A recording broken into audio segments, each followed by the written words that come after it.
In this video, let me show you how to link Shazam to YouTube Music.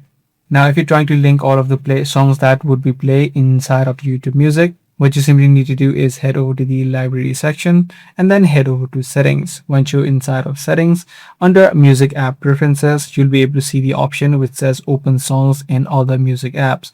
Once you're inside, you simply need to tap on the YouTube Music option that is being displayed.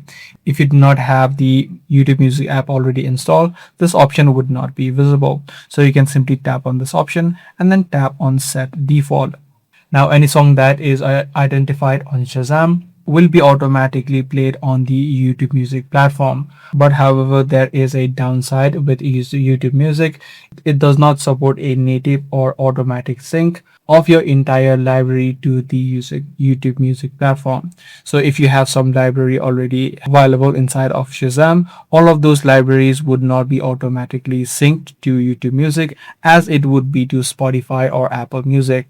So that is a downside. But however, if you do not care about that and you simply want to just play songs inside of YouTube Music, you can simply follow these steps that I showed you and you'll be able to link it with YouTube Music.